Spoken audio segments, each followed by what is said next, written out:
Case file TR 5587. Submitted to the Twilight Registry on March 14th, 2026. Submitted by the subject herself under the pseudonym June. June called the registry hotline at 2:17 in the morning. She was calm, too calm, according to the intake notes. She said, and I quote, "I have a voicemail I need you to hear. It's from my phone. It's my voice. And I don't remember saying any of it." The voicemail was 14 minutes and 32 seconds long. It arrived on her phone at 11:41 p.m. on March 11th. The caller ID read her own number. Her outgoing voicemail greeting played first. She confirmed it was her voice, her standard greeting, the one she recorded 2 years ago. Nothing unusual there. Then the message begins. The first voice is June's. She recognizes it instantly. She says, "I don't think you understand what I'm telling you. The hallway doesn't end. It used to end at the back room door. Now it keeps going." The second voice belongs to someone June identifies as her former roommate, Dana. June says she hasn't spoken to Dana in over 4 years. They had a falling out. June moved cities. She changed her number once, then changed it back. She has no current contact with Dana whatsoever. But Dana's voice in the voicemail responds. She says, "You're standing in the hallway right now, aren't you? You're looking at the door that shouldn't be there." June says in the recording, "It's not a door. It's just more hallway." And Dana says, "That's what I meant. It used to be a door." The conversation continues for 12 more minutes. We've transcribed the full recording. I'll read selected portions. At the 4-minute mark, June's voice asks, "How long has it been like this?" Dana's voice answers, "Since you moved the mirror. You moved the mirror, and the hallway started growing. Didn't you notice? Every night, it's one step longer." June's voice says, "I haven't moved a mirror." Dana's voice pauses. 3 seconds of silence. Then, "You moved it today. You moved it at 2:45 in the afternoon. You picked it up off the wall, and you leaned it against the opposite wall. And the hallway got longer by exactly the distance between those two walls." This is where it gets difficult. June says she did move a mirror on March 11th. She says she rearranged her bedroom that afternoon. She moved a full-length mirror from one wall to the other. She says she did this at approximately 2:45. She didn't tell anyone. She didn't post about it. She was home alone. But the voicemail, which arrived 7 hours later, knew about it. And the voice in the voicemail, Dana's voice, describes the consequence of moving the mirror, as though it's already happened, as though the hallway has already grown. At the 8-minute mark, the conversation shifts. June's voice in the recording says, "I can hear it breathing." Dana's voice says, "Don't look down."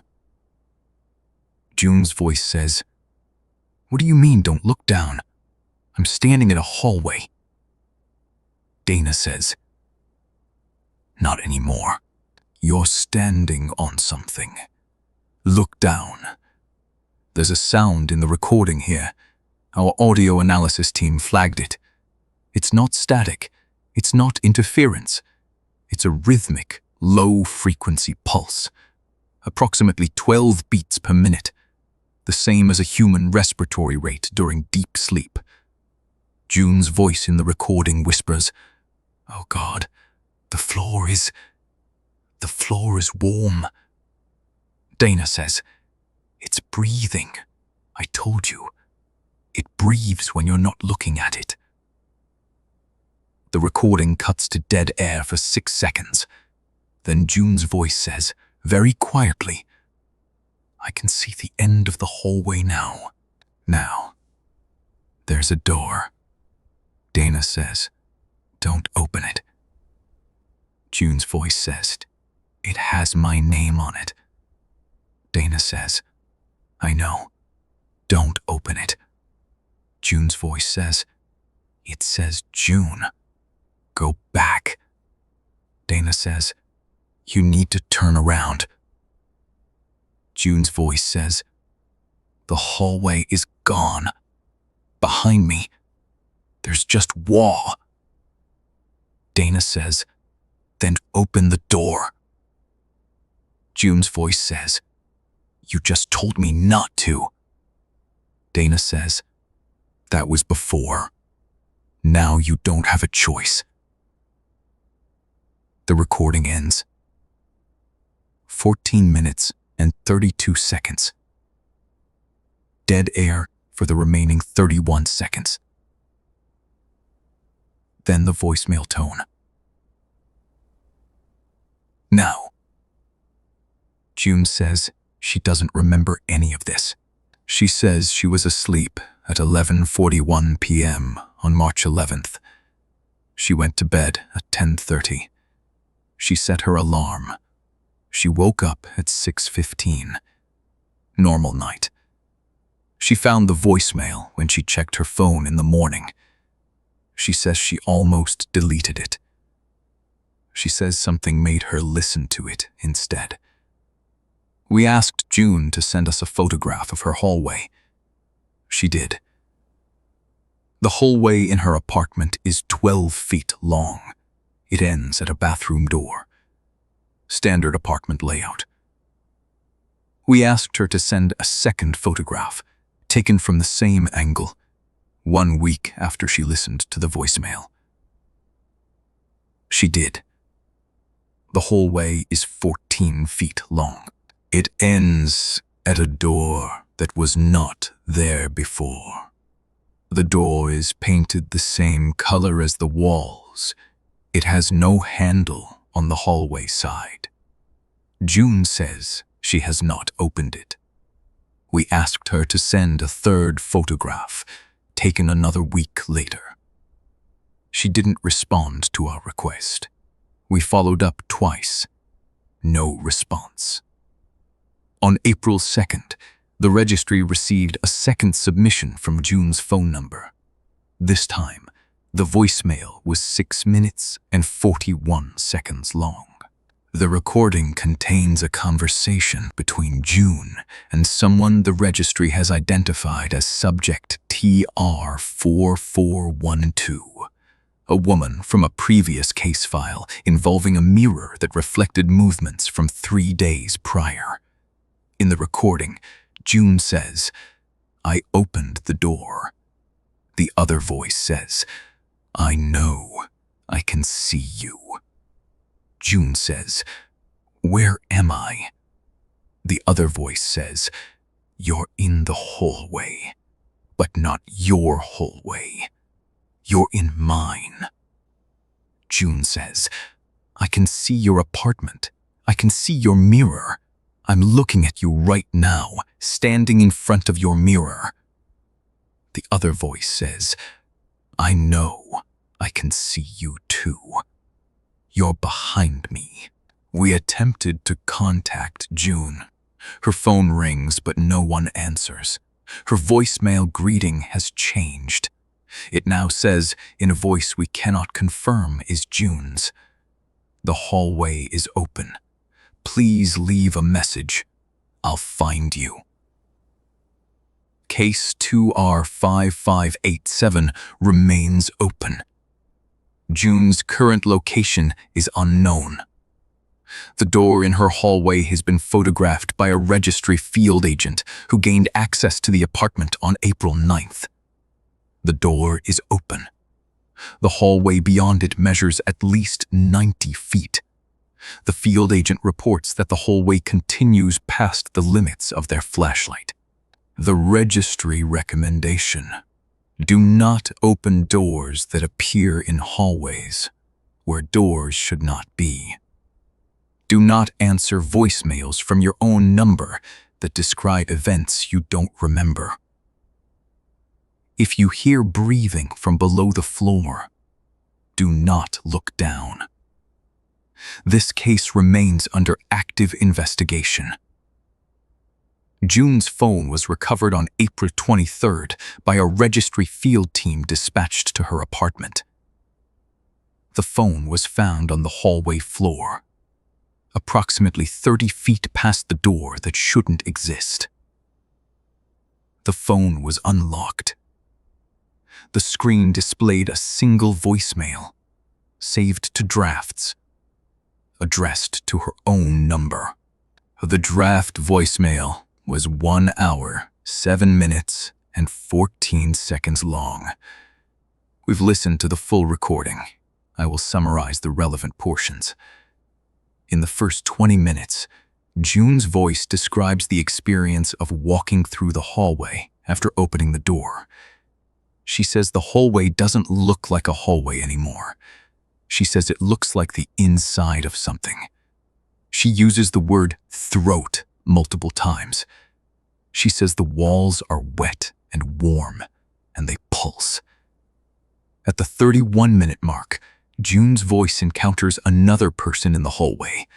She identifies them as Dana, not Dana's voice from the earlier voicemail.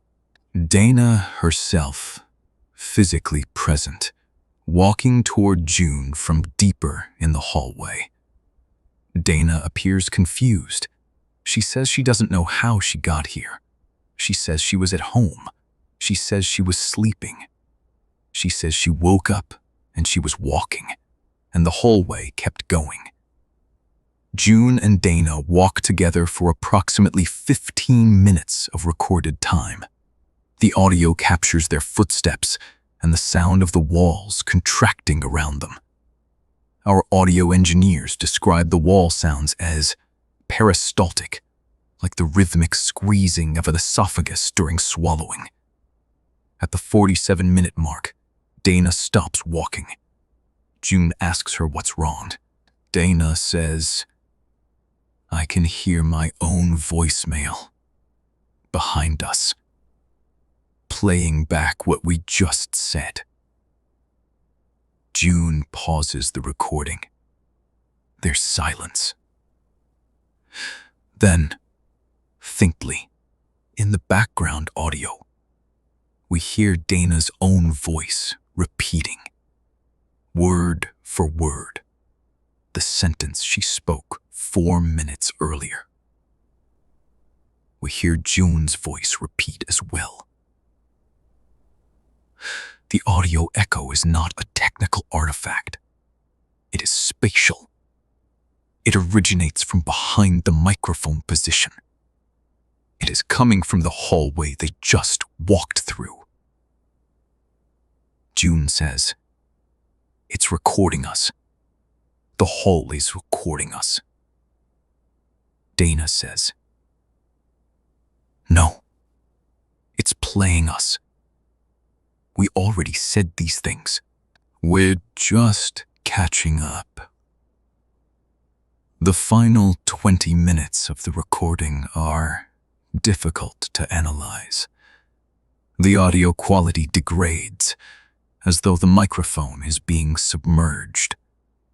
June and Dana's voices become muffled, then distant, then echoic. They describe finding a second door. This one has Dana's name on it. Dana opens it. Inside, they find June's apartment, or a perfect replica of June's apartment. But the hallway in the replica is only 12 feet long. It ends at a bathroom door. Dana says, "This is where I came from. This is my apartment." June says, "That's my apartment." Dana says, "No." Then, me what? "This is where you were standing when you moved the mirror. You moved my mirror in my apartment while I was asleep." Lickrate. If the room cares to be a waste your steps against it, you need to deal all our fingers. You moved my mirror. My years have been beasts like that happen. Begins with the mirror. The recording captures the sound of someone breathing. Heavy, wet breathing. Not from the hallway. From inside the apartment. From the bathroom at the end of the hallway. June says, "Someone's in the bathroom." Dana says, "That's me. That's the other me. The one who didn't open the door." June says, "What happens if she opens it?" Dana says, "She already did. That's why we're here. She opened the door, and now we're inside the hallway, and she's standing in our apartment, and she doesn't know we exist." The recording ends. 1 hour, 7 minutes, 14 seconds. The phone was the only object recovered from the hallway. No trace of June or Dana was found. The hallway in June's apartment has returned to its original 12-foot length. The door is gone. The wall where the door was is smooth, unmarked, and shows no evidence that a door was ever installed. Dana's current status: confirmed, alive. She lives in Portland.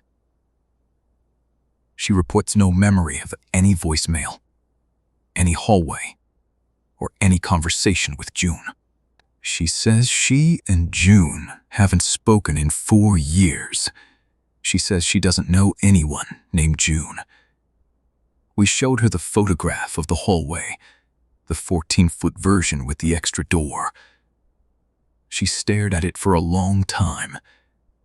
Then she said, "That door is in my apartment too. I thought I imagined it." Registry note: Case TR 5587 and Case TR 4412 are being consolidated. The mirror element in both cases suggests a shared anomaly vector. All subjects who have reported hallway expansion are advised to remove any mirrors that reflect spaces larger than the room they're in. If you receive a voicemail from your own number that describes a conversation you don't remember having, do not listen to the full recording. Delete it immediately. The voicemail does not remember the conversation. The voicemail is the conversation, and it is still happening.